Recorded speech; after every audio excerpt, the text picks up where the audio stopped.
Most Protestant slave owners in the early colonial period did not want their slaves to convert to Christianity. They thought of Christianity as a religion that was for free people, and they worried that a baptized slave would then demand freedom. So as a result, they excluded the vast majority of enslaved people from Protestant churches.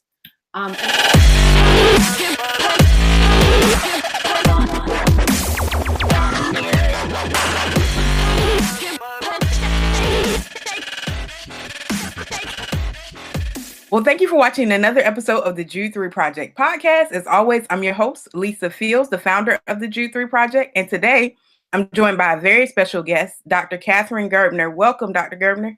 Thank you so much for having me. Thank you for accepting our request. I really appreciate it. I saw your book scrolling through Facebook, and some of my friends were posting about it, and I was like, "Oh, that's interesting." We definitely want to talk about your book today. But before we get into that, just tell the audience just a little bit about yourself. So my name is Katharine Gerbner. I am an assistant professor of history at the University of Minnesota, and I teach and study about the history of slavery and its relationship to religion, and specifically Christianity. That's awesome. And what made you want to write a book on the topic of Christian slavery? That's a great question. And, I certainly didn't set out to write a book on Christian slavery. Actually, I started my research trying to write about anti-slavery, Quaker anti-slavery. And I was looking at the first anti-slavery protest ever written in the Americas. And that was, probably 15 years ago that I was doing that. But what I realized when I started to look more into that sort of Quaker anti-slavery movement was that at that time, most Quakers were actually slave owners. And that confused me, because usually we hear about Quakers as being abolitionists, but I found a very different story in the 17th century. And so I sort of started to follow that thread and started to look at Christian missions to enslaved peoples, and how, most missionaries also, were not against slavery. Many of them had slaves. And so I started to think more about that. And eventually I became really interested also in the question of why, when and why enslaved people chose to convert to Christianity. And I saw a very different picture in sort of the 17th and 18th centuries, where it was very difficult for enslaved people to gain access to Christian baptism. And so I thought this was a story that I really hadn't seen before. Most people, when they think about Christianity and slavery, we think about the antebellum period and the role that Christianity played in pro-slavery theology. But here, I saw something completely different. So instead of writing about anti-slavery, I ended up writing this book called Christian Slavery. So awesome. Well, I'm so glad you did. What was the anti-conversion sentiment that existed throughout the Protestant regions? So most Protestant slave owners in the early colonial period did not want their slaves to convert to Christianity. They thought of Christianity as a religion that was for free people, and they worried that a baptized slave would then demand freedom. So as a result, they excluded the vast majority of enslaved people from Protestant churches. And I can give you a quick example of this. So in the 1640s, there was an Englishman named Richard Ligon who traveled to Barbados, and there he met an enslaved man who told him that he wanted to become a Christian, but that he wasn't allowed to. Richard Ligon, who was sort of new to slave societies, then went to this man's owner and said, this man wants to become a Christian. And that slave owner said, well, Christians cannot become slaves. Ligon corrected him and said that he didn't want to make a Christian a slave, he wanted to make a slave a Christian. To which the man then replied that the laws of England did not allow that, and that his fellow planters would curse him if he allowed such a thing to happen. So what we see here is a variety of reasons for this anti-conversion sentiment, as I call it. So first is the idea that Protestantism was equated with freedom. Second is this idea that the English slave laws didn't allow slaves to become Christian. But finally, there is this underlying fear that Christian slaves would rebel. And in fact, in one of the first letters that I found about this subject, Protestant slave owners are writing that Christian slaves would, quote, rebel and cut our throats. So there was this real fear about what would happen if enslaved people were allowed to be baptized. Mm-hmm. That's very, very interesting. When we talk about, I know you talked in your book about Protestant supremacy. What is Protestant supremacy? Right. Yes, this is a term that I use to describe this anti-conversion sentiment, but it's more than that. So Protestant supremacy, I really see as the forerunner to white supremacy. So white supremacy uses race to create inequality, and Protestant supremacy uses religion. So we can see this in the earliest slave laws in the English colonies. Colonists didn't call themselves white. Instead, they called themselves Christian. So the concept of whiteness didn't exist yet. And what Protestant supremacy did was it utilized this anti-conversion sentiment to make religion a cornerstone of slave law. So what this shows is that religious difference, the fact that masters were Christians and slaves were, quote, heathens, this was this implicit justification for slavery. Christians couldn't be slaves and slaves had to be heathen. And this changed over time as the concept of whiteness was created. So eventually race becomes the new way to justify slavery rather than religion. But even after that happens, anti-conversion sentiment sort of persists for a long time after the codification of racial slavery. Mm-hmm. Man, that's very, very helpful. How did baptism of slaves challenge the institution of slavery? And I know you spoke to this a little bit about when you talked about conversion in my first question, but can you go a little bit more into how baptism affected that? Yes, absolutely. So the baptism of slaves directly challenged this ideology of Protestant supremacy. So it was an extremely threatening development, and we can see this from the reaction to Christian missions and to the enslaved converts, which was intense and violent. So missionaries and Black converts to the Moravian Church, for example, they were regularly beaten and attacked by white colonists. Quakers were fined for allowing enslaved people to meet for worship. And there are a few different reasons that this was so threatening. So first is sort of, as I was mentioning before, if slaves became Christian, then this was challenging really the justification for slavery, which was religious difference. But second, in some cases, missionaries taught enslaved people how to read the Bible and to write. And this was extremely unpopular among slave owners because it was really a source of power. And then third, when enslaved Christians met for worship, white colonists saw a group of Black people, and they were always fearful of slave rebellion. So you can see that Christian baptism, it undermined slavery. Slave owners feared that Christian slavery and that Christian slaves wouldn't accept their role as slaves any longer and would then become more rebellious. Mm-hmm. That's interesting because it is a one of the reasons here at the Jude 3 Project that we one of the questions that we get is why would Black people, like you mentioned earlier, even be involved in Christianity? And it's interesting that at first the white slave owners didn't want African American slaves to be a part of Christianity. That's very interesting because of what they believe would come from it. Yeah. For those slaves who did convert, the Christian slaves in the Atlantic world, what did their life look like? Yeah, I mean, it's an understatement to say that life was hard, right? In many cases, Christian slaves were working 6 to 7 days a week, sometimes during the night. And then they were trekking miles to go to worship meetings because, there weren't very many. Often you had to walk for an hour, 2 hours to get to the congregation. And I think this shows how important these congregations were to the enslaved people who converted. So some Christian slaves would then travel on their own as much as possible so that they could preach to others. So in the island of St. Thomas, for example, there's a free Black woman named Rebecca who was largely responsible for spreading Christianity, in this case, Moravian Christianity.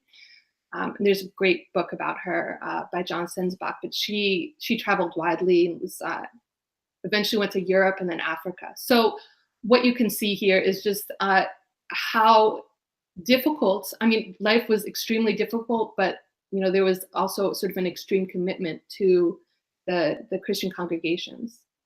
Mm-hmm. And yeah, I'm glad you mentioned John's book. We had him on the podcast a few months ago to talk about Rebecca Proughton and the work she did in the Caribbean. So his work is amazing. Why in your research what made Christianity attractive to slaves during the Great Awakening?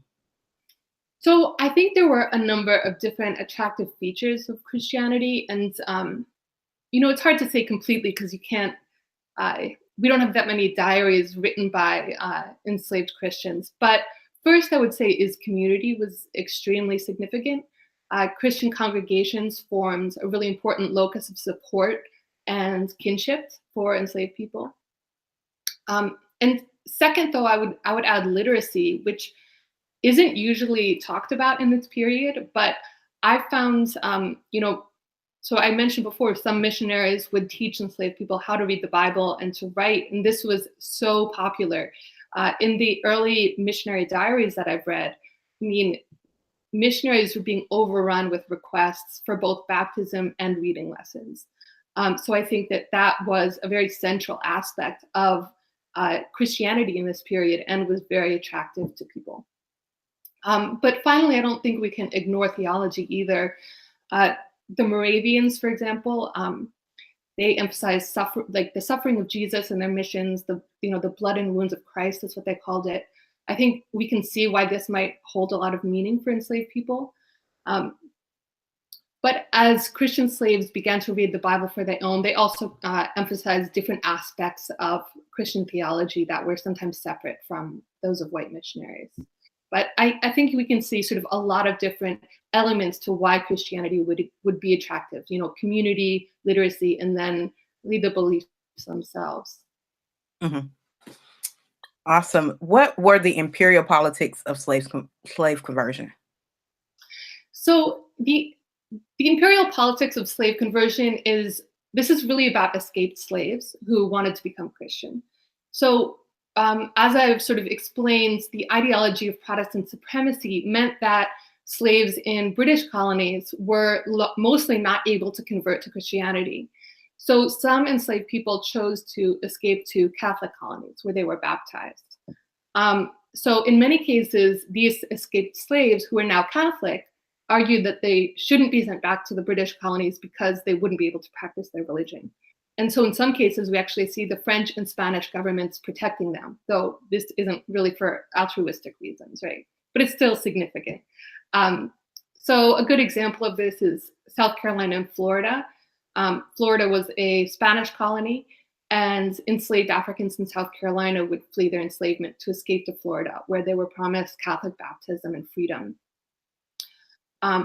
And so I think that this shows that the conversion of slaves to Christianity, it was important for a lot of reasons, but it actually had a huge international impact. I've seen, British colonial governors complaining about this, saying that their slaves are, especially on an island like St. Christopher, which is half French and half English. Enslaved people in the English part would escape to the French part and that get baptized in the Catholic Church and then argues sort of that they should not be sent back to the British colony. So it was extremely significant on an international level. Mm-hmm.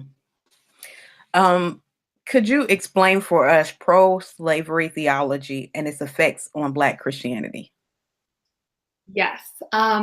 So I really see Black Christianity as forged in opposition to pro-slavery theology. Pro-slavery theology, I argue that it was really created by white missionaries who were trying to combat Protestant supremacy. So, they're doing their best to sort of support their missions and support the conversion of enslaved people to Christianity. Well, what they end up doing is, in order to convince slave owners to allow enslaved people to convert, they argue that Christian slaves would be obedient and docile, and they drew on arguments about slavery in the Bible to do so. But as we've seen, I don't think Black Christianity was obedient or docile. There was a lot of opposition to slave baptism, and enslaved Christians also created their own interpretations of scripture. But pro-slavery theology still has had a very long-lasting and, I would say, very negative legacy, because it's often, missionaries are the ones who wrote things down for the most part. And so this is the message that's come through to us about, Christianity and slavery. It makes Christianity seem like the white man's religion, and it creates this myth that slaves converted to appease their masters. But in reality, and especially in this early colonial period, becoming a Christian was an extremely difficult path for enslaved people. And so I think it's extremely important to emphasize this and to remember what a struggle it was for slaves in this early colonial period to become Christians. Mm-hmm.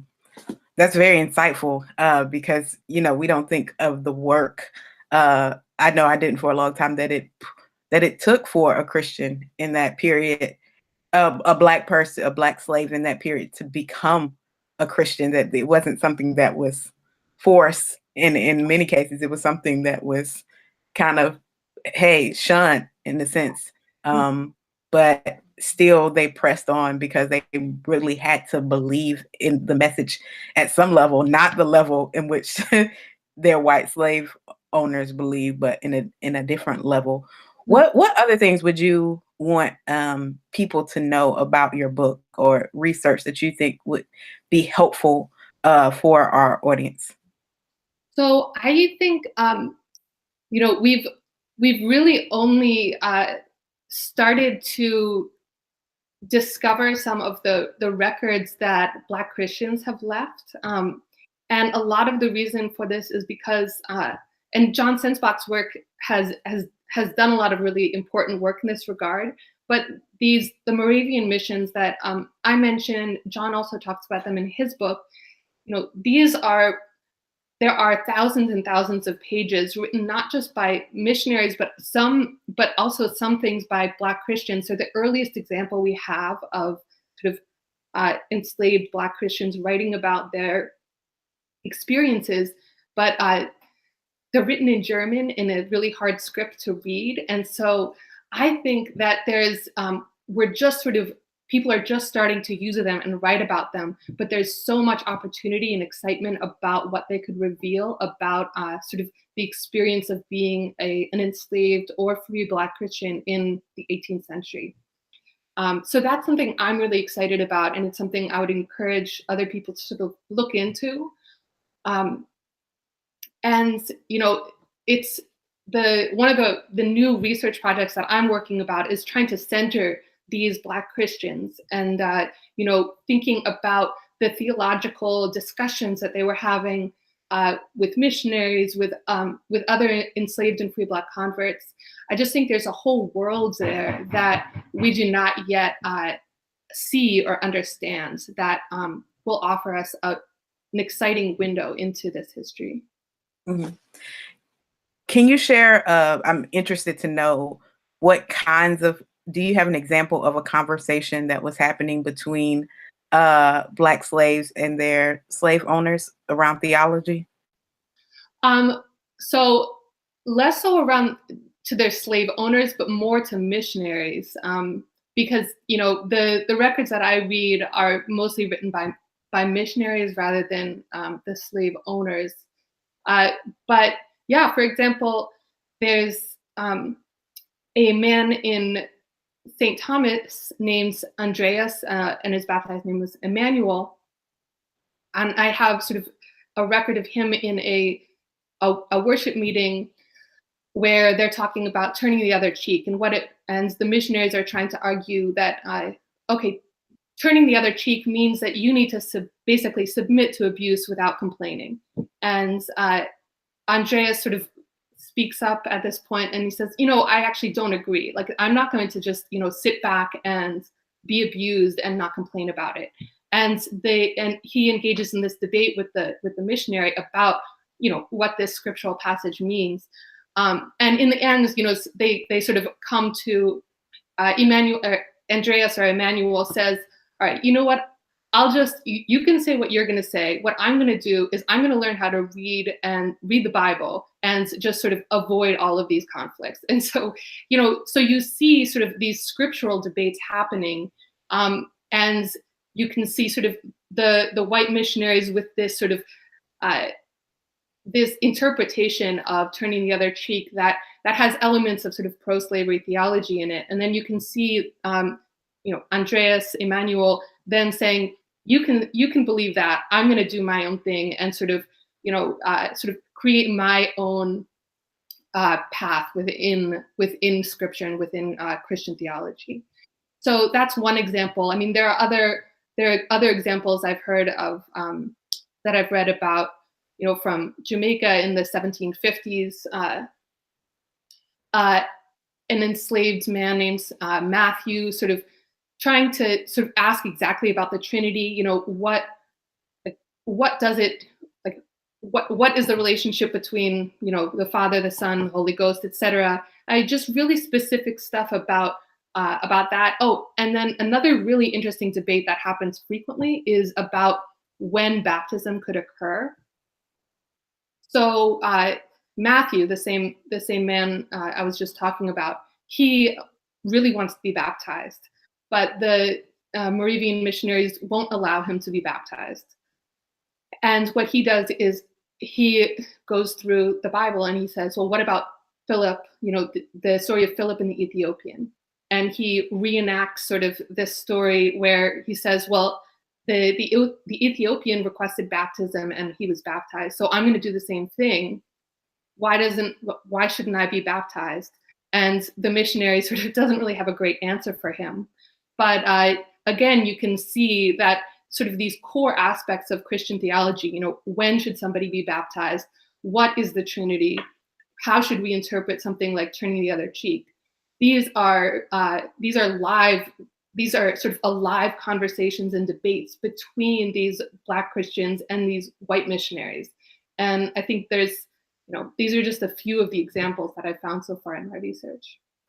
That's amazing, because those are really apologetic questions, especially when we talk about the Trinity and what does it mean to interpret portions of Scripture. I think that's really helpful to know that they were wrestling with this, because one of the false narratives is kind of like slaves weren't thinking and they were dumb and they were just taking this, but no, they're critically thinking through what they're receiving, and they're like, no, some of this doesn't sound right, and I'm going to reject the portions that aren't right. And even taking, like you said, taking their missionaries and saying, hey, what about this scripture? It seems to contradict what you're saying.